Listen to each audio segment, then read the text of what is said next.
Mark chapter 4. So Mark chapter 4 and chapter 5 mirror almost exactly Luke chapter 8.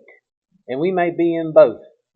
But we're going to start in Mark chapter 4. If you will, just reverence God's Word in your heart as we read. We may read several verses. But we're going to start in verse 35 of Mark chapter 4. And the same day, when the evening was come, he saith unto them, Let us pass over unto the other side. And when they had sent away the multitude, they took him, even as he was in the ship. And there was also with him other little ships. And there arose a great storm of wind, and the waves beat into the ship, so that it was now full. And he was in the hinder part of the ship, asleep on a pillow. And they awake him, and say unto him, Master, carest thou not that we perish? And he arose, and rebuked the wind, and said unto the sea, Peace, be still. And the wind ceased, and there was a great calm. And he said unto them, Why are ye so fearful? How is it that ye have no faith? And they feared exceedingly, and said one to another, What manner of man is this, that even the wind and the sea obey him? Alright, so Mark chapter 4, we get this humongous question from the disciples. Master, in verse number 38, Master, carest thou not that we perish? I like it. We've thought a lot, and we've thought a lot about conversation we've had in the past couple of weeks about people just not caring. And I've mentioned it last Sunday, I know, but I'm glad that there's one that cares. And the disciples asking this question after what they had just been through, I think Jesus has already showed several miracles, and the disciples is always with him as he shows a miracle. And as we sat and studying and trying to find the will of God this morning for the message, we got caught up here, I guess, Thursday or Friday morning as we sat and read. And we see this question, Master, carest thou not that we perish? And we read to the end of that chapter 4, and we got into chapter 5, and I got a lot out of chapter 5. And then in Luke chapter 8, they mirror each other. Some gives a little extra tidbits here, and the other one will fill in the blanks on the other side. But chapter 5 starts out, verse 1, it says, And they came over unto the other side of the sea, and to the country of the Gadarenes. Verse 2, And when he was come out of the ship, immediately there met him out of the tombs a man with an unclean spirit, who had his dwelling among the tombs, and no man could bind him, no, not with chains, because that he had been often bound with fetters and chains, and the chains had been plucked asunder by him, and the fetters broken in pieces. Neither could any man tame him. And always night and day, he was in the mountains and in the tombs, crying and cutting himself with stones.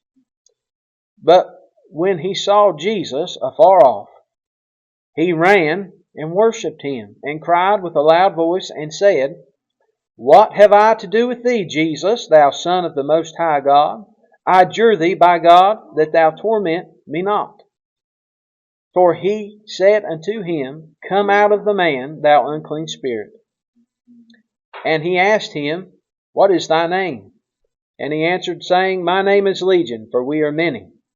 And he besought him much that he would not send them away out of the country.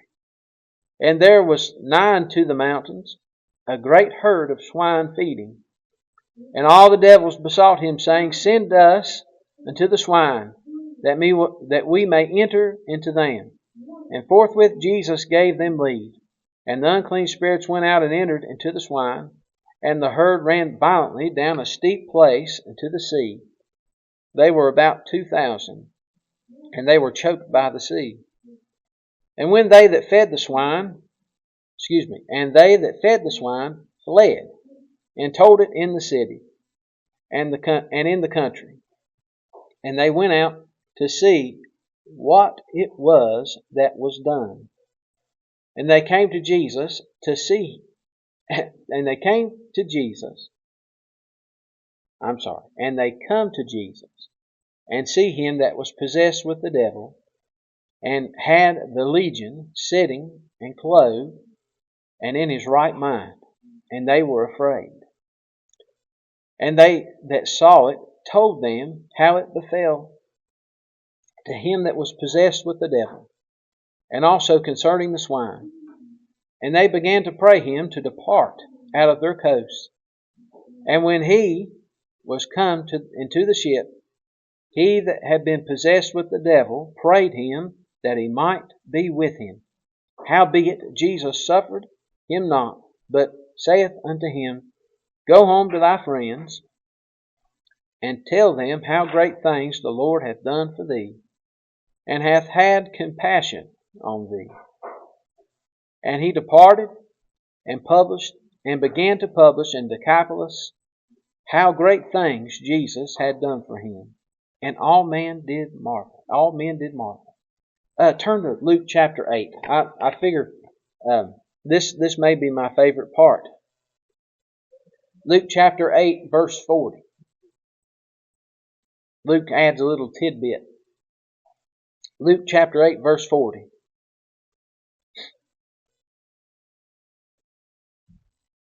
I hear your pages turn. I'm going to wait.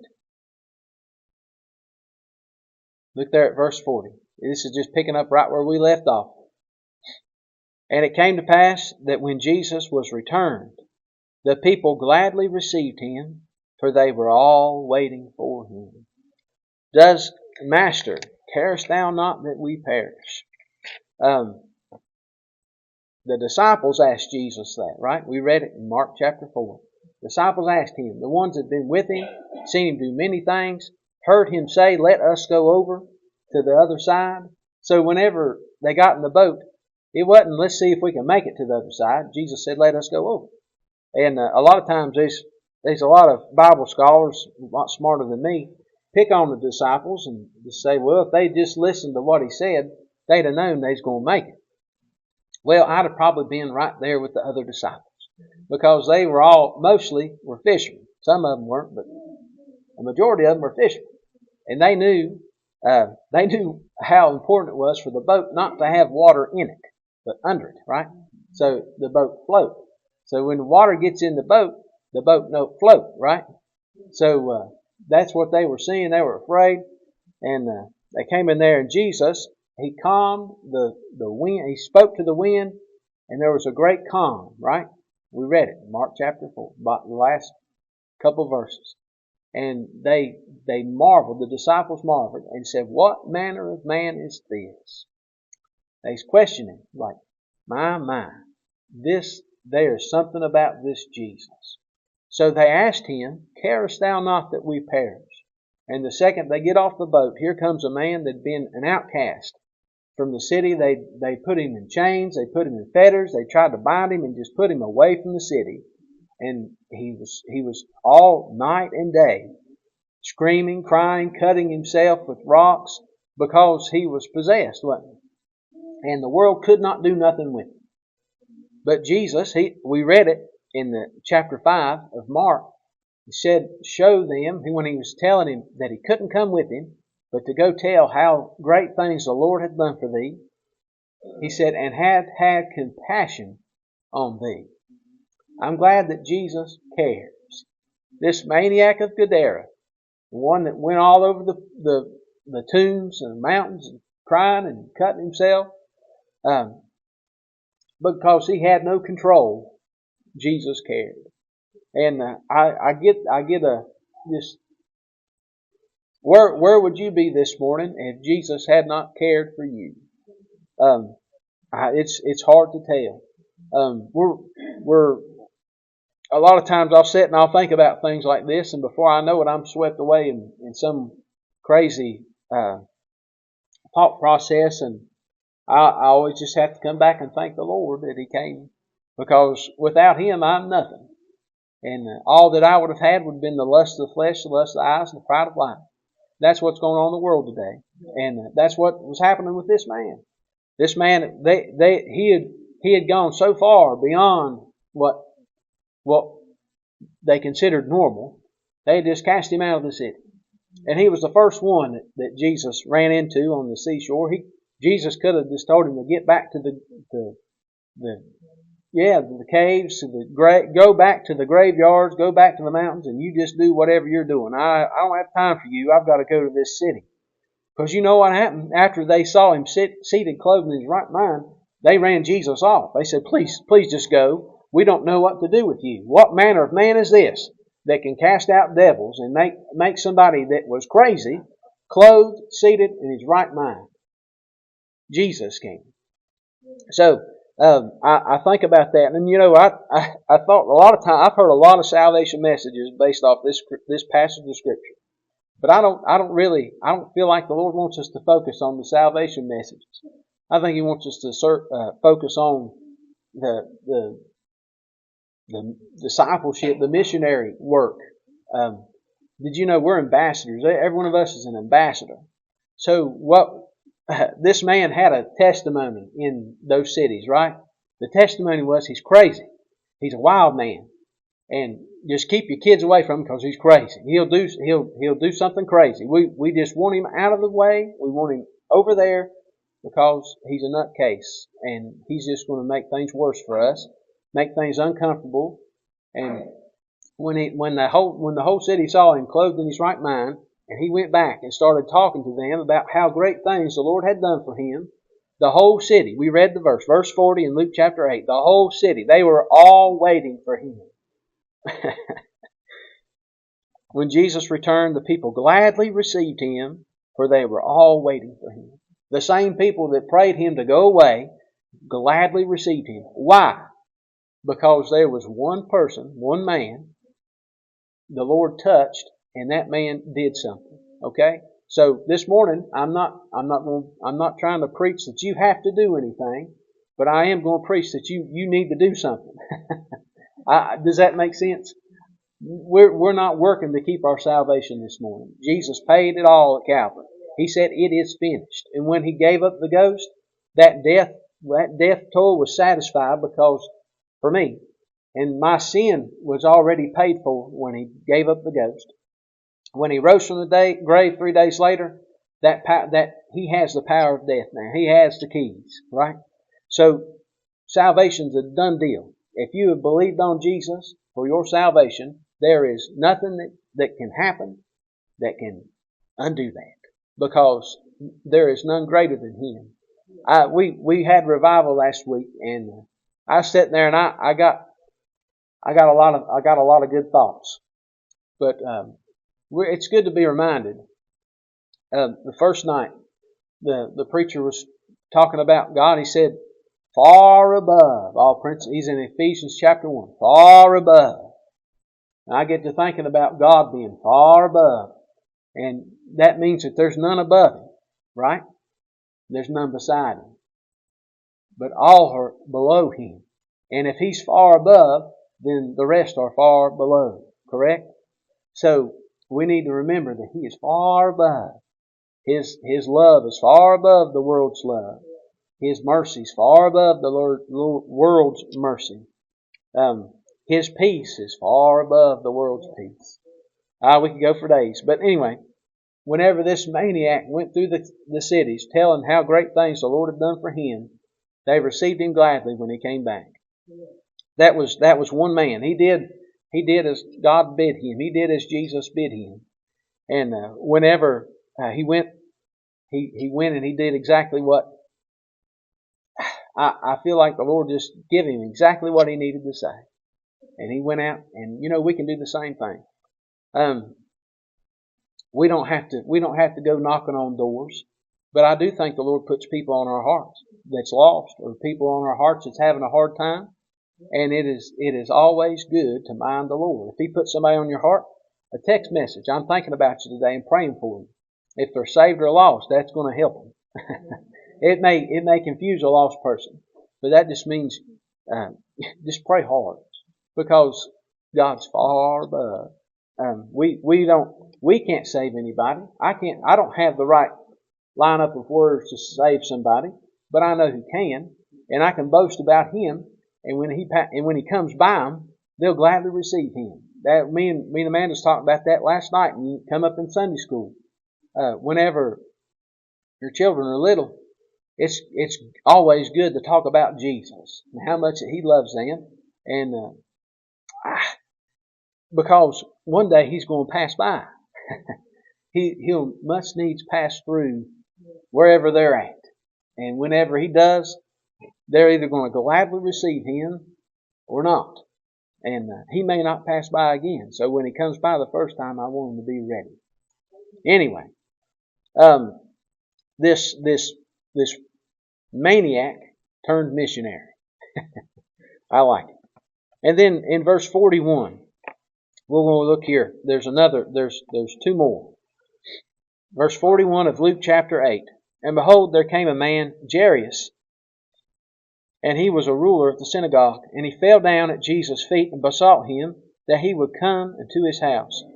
For he had one only daughter, about 12 years of age, and she lay a-dying. But as he went, the people thronged Him. And a woman having an issue of blood 12 years, which had spent all her living upon physicians, neither could be healed of any, came behind Him and touched the border of His garment, and immediately her issue of blood stanched. And Jesus said, Who touched me? When all denied, Peter and they that were with him said, Master, the multitude throng Thee and press Thee, and Thou sayest, Who touched me? And Jesus said, Somebody hath touched me, for I perceive that virtue is gone out of me. And when the woman saw that she was not hid, she came trembling, and falling down before Him, she declared unto Him before all the people for what cause she had touched Him, and how she was healed immediately. And He said unto her, Daughter, be of good comfort, thy faith hath made thee whole. Go in peace. So we see here another instance where somebody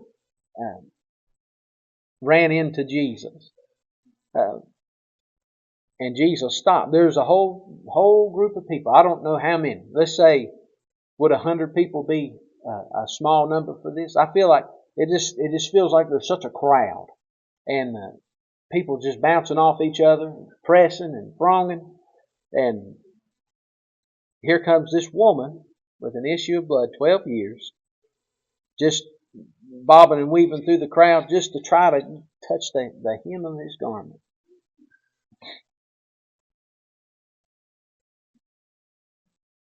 Well, she does. So I tried to look up the issue of blood. That there must have been something bleeding all the time, maybe like a constant nosebleed. I don't know. There was blood running where it should not be. There was an open wound, something. But it says as soon and immediately her issue of blood stanched. That means quit. So when she went through the crowd and she touched the hem of His garment, and she was made whole. She didn't have to. Did she have to say anything to Jesus? Did she have to? What happened? It says here. It gives an explanation here. Let's look at this first though. A woman having an issue of blood 12 years, which had spent all her living upon physicians. Now, I'm not going to throw off too hard on physicians this morning, because somebody might be one. I don't want I don't want to throw off too hard, but our healthcare system today, I find myself making jokes about the term health care because it just seems like, do they really care? And I thought about that, and I just thought that just matches so pretty the thought that Master, carest thou not? And here's this woman. She'd spent all of her living, every penny she had, she had spent at a doctor's office trying to get this issue cleared up. And you sit and you think, well, I understand the doctor, they have to charge a certain amount just to have their living, and they need to, sometimes they need to learn new things and all this. It seems like after so long, the doctor been like, I can't see you anymore. I can't help you. I'm not going to take any more of your money. You just have to go on somewhere else. And maybe that was the case. Maybe that's what happened. Because it says, physicians, multiple. She kept from one to the other. I've heard good things about this doctor. Maybe I can go see them. And they'll have some idea. They'll have some sort of way to help me. But, well, when we step back and look at it, when it comes to the disease of blood, or I guess it will be a little bit of a salvation miss. Our blood's tainted, ain't it? There's something wrong with our blood. And I'm glad Jesus passed by. But there's something happened. This woman, I was looking for a different word this morning. I was looking at published or fame. And before Luke chapter, I can't remember where it is. It may be in chapter 9. But anyway, all these things Jesus is doing, everybody's talking about it. And word's spreading like wildfire. They didn't have cell phones, but they knew how to spread word. I don't know. They were good at it. And from city to city, there'd be somebody saying something about this man named Jesus. And maybe even somebody from Gadara come through saying, hey, there's this man Jesus, took the maniac that was from Gadara. I mean, you remember that? You've heard about him, right? He was clothed, seated, and in his right mind in front of Jesus. And he's been going around the city telling everybody how great God is. And my goodness, this man Jesus is something else. What manner of man is this? And this woman may be coming out of a doctor's office saying, well, I hope he don't charge anything because I'm broke. And it's like, hey, he just spoke to the devils that was in that maniac, and they had to go. And they didn't charge him a penny. Maybe that just made her heart flutter a little bit. She's like, well, if he's that powerful, he can just speak and something happen. Maybe if I just get up behind him and touch the bottom of his garment, maybe that'll do something for me. I believe it will. And here he come through the town and said, Jesus passes by, like the blind Bartimaeus. I love that story too. He cried, Jesus, thou son of David, have mercy on me. Anyway, Jesus passes by, and you see this crowd of people just bouncing off each other as the crowd's moving through, and she's like, here's my chance. Here's my opportunity. Here he comes. She run out there, made her way through the crowd, and somehow she knew which one was Jesus. I think he stands out in the crowd, don't y'all? I think we can stand out in the crowd because of him, right? He in us. We can stand out. Anyway, for Jesus' sake, we can stand out. But she made through, and she touched the hem of his garment, and immediately, not 5 seconds later, not 1 second later, immediately, she touched him. I mean, my goodness. So, Jesus said, who touched me? And the disciples are all sitting there scratching their heads like, well, maybe everybody in the crowd, because we're all bouncing off each other, because there's just so much going on here. And everybody in that crowd was wanting to see Jesus save this little girl. So let's not forget about her. This little girl, that's where he's headed. That's why he's going this way, right? We're going to come back to her in just a second. It's like, who touched me? He stopped, right? Did it say he stopped? It didn't say it right here, but I feel like he stopped because he felt that virtue go out of him. He stopped. He knew exactly who touched him, right? He said, who touched me? And everybody, that wasn't me. I didn't touch it. I don't know how he said it. It may have been one of them things, everybody's afraid to say, it was me. Everybody denied. And when he said something about that virtue leaving out of him, the woman saw she could not be hid, or was not hid. And she came and fell at his feet, right? Trembling. She came trembling and falling down before him, and she declared unto him before all the people for what cause she had touched him. So she told everybody in that crowd, however big the crowd was, about her whole story. How that she'd been to every doctor in town and a couple of towns around, and there just wasn't anybody could help her. And she'd heard so much about this Jesus, she thought maybe if I just can touch his garment, I believe if I can just touch his garment, I'll be made whole. And she was. And that whole crowd heard it. From, I can't think of one for that one, but from sick to whole. And she sat there before that whole crowd. Jesus didn't tell her that she couldn't come with him, did he? He said, he said, who touched me?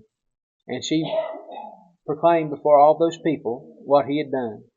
So just like the maniac in Gadara, she had a message, and Jesus stopped to show that he cared for this little woman. This issue she had. You know, a lot of us have issues. Jesus still cares. He careth for thee. I'm glad he cares. Let's keep going. In verse 49. Verse 49. While he yet spake, there cometh one of the ruler of the synagogue's house, saying to him, Thy daughter is dead, trouble not the master. But when Jesus heard it, he answered him, saying, Fear not, believe only, and she shall be made whole. And when he came into the house, he suffered no man to go in, save Peter and James and John, and the father and the mother of the maiden. And all wept and bewailed her. But he said, Weep not, she is not dead, but sleepeth. And they laughed him to scorn, knowing that she was dead. And he put them all out, and took her by the hand, and called, saying, Maid, arise. And her spirit came again, and she arose straightway, and he commanded to give her meat. And her parents were astonished. But he charged them that they should tell no man what was done. That messed with me just a minute. So we see the maniac of Gadara go back and tell. And he goes back and tells. And then we see this woman with the issue of blood. Who touched me? I perceive that virtue's gone out of me. And she came for all those people. She said, I'm the one that touched him. I received that virtue. I know what happened. And this is how it is. But whenever we get here, it's different. And did you know that, plugging on salvation for a second, everybody's salvation is not going to be identical. Who saves you has to be identical.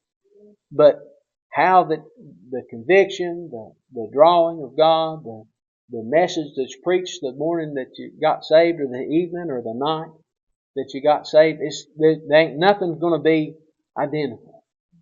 Because you're a whosoever. And Jesus came to seek and to save that which was lost. He came for you.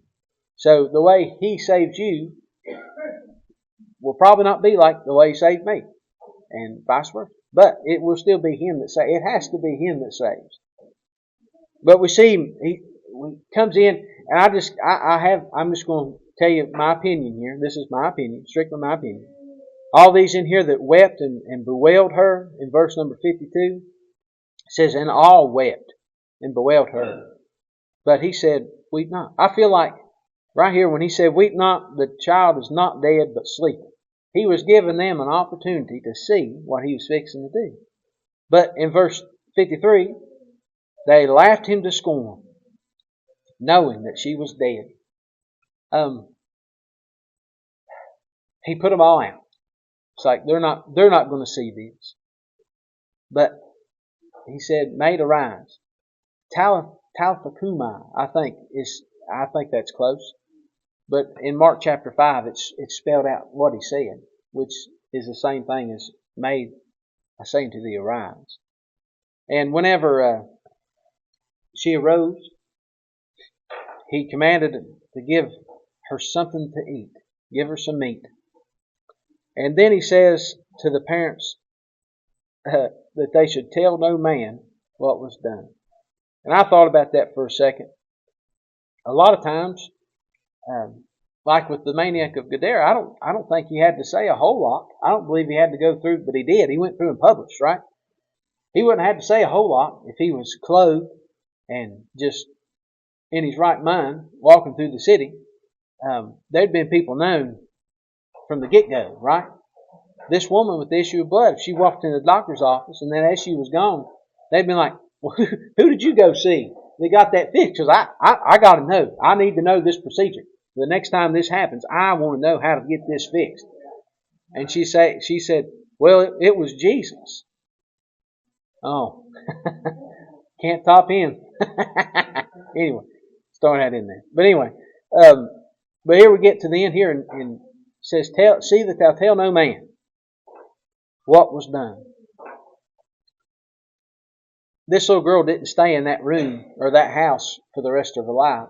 I'm sure she went out to with her parents to go wherever they go. I about said school, but oh well. Whenever she went out, those that were in there weeping and bewailing her, they saw her walking around.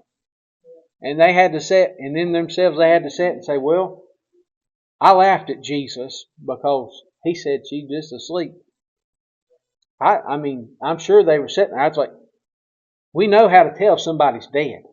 We're not plumb stupid. If there's no breath, if they're not breathing, and we can't feel a pulse, they're dead. They just forgot what manner of man stepped into the room. What manner of man is this? There's never been another like Jesus. Never will be. But when he stepped into the room, he said, "Maid, arise." And she arose. And I thought about, in John, we get this story about Lazarus. You remember Lazarus died, his friend was in the tomb 4 days. And he stepped to the tomb. He said, "Lazarus, come forth."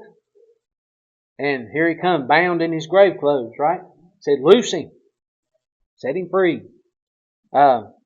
There's no one with that power. There's not anybody with that power besides Jesus. One day he come by my way, and I was by all counts dead, just like this little girl. I didn't have a pulse. My heart wasn't beating toward God. I was as dead could be. And he said, "Leroy, you coming?" And I believed on him and was saved. Now I'm alive. And you know what what was the first thing Jesus said to do when this girl rose? Look there. Verse 55, her spirit came again, and she arose straightway. And he commanded to give her meat. So, the problem with Christians today is we're not eating any meat.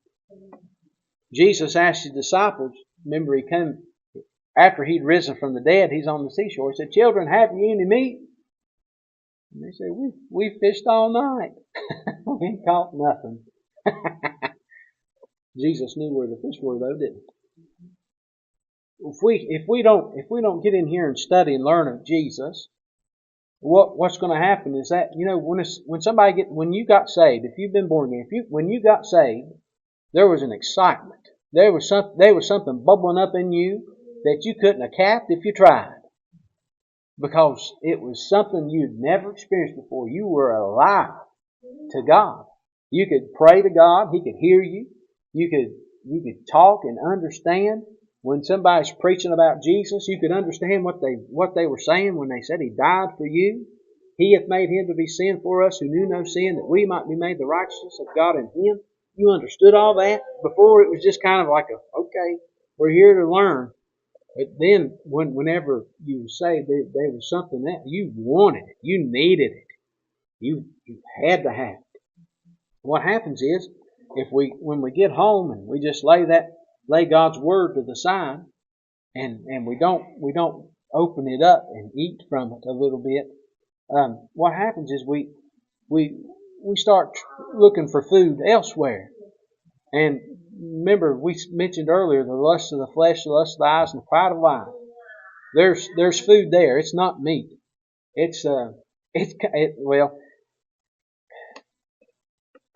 Florida did a study. Now, I don't want to ruin anybody's snack habits, but Florida did a study. I'm just going to tell you one thing about it. They tested a lot of candy, bread, and something else.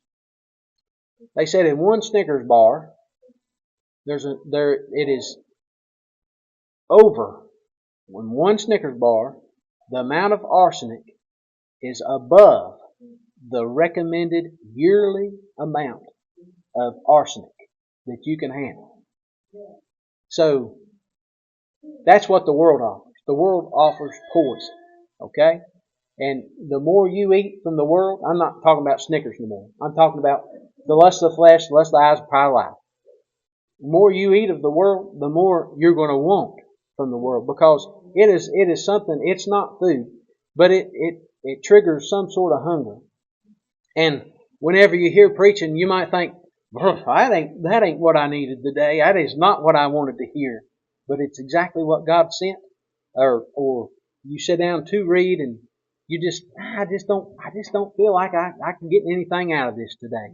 Well, your appetite's changed. You're gonna have to get that fixed with the Lord. And that doesn't mean you've not lost your salvation. You can't lose it. But what we need a testimony. We need to be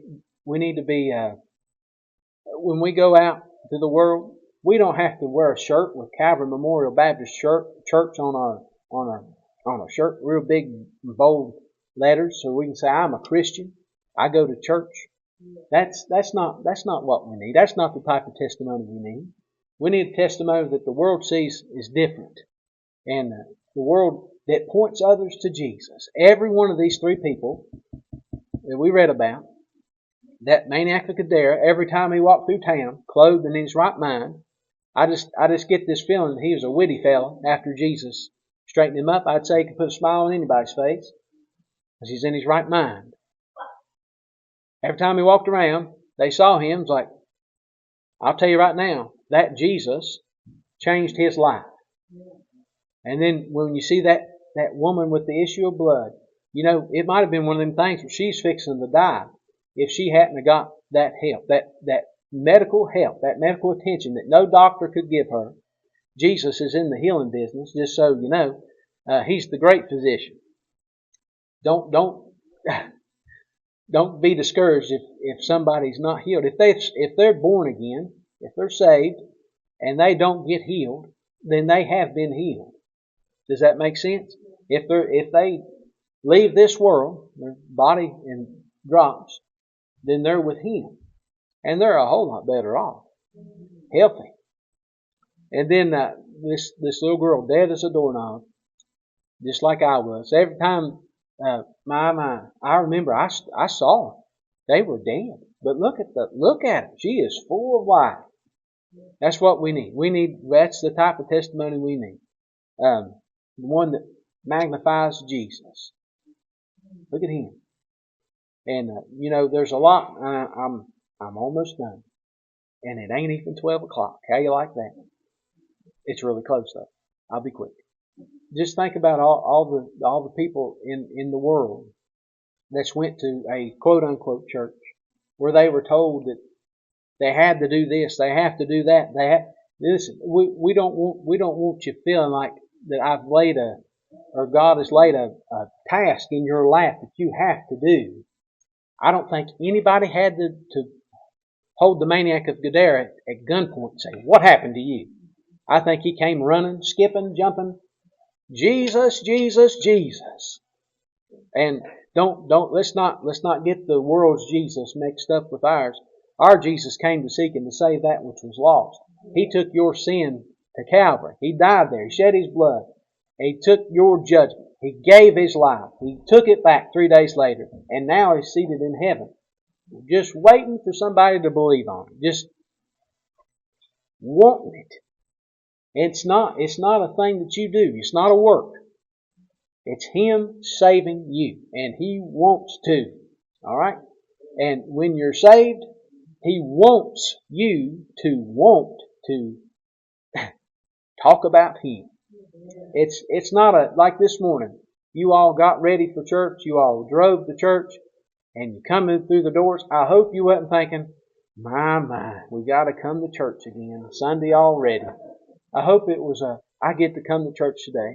I get to magnify Jesus today. I get to hear singing that magnifies Him. I get to hear preaching, though it's pretty sorry. But I get to be here. I get, when you wake up in the morning, I got a good night's rest. God gave me sleep. I get to go again. I get to live for Him. That's what we need. That's what we want.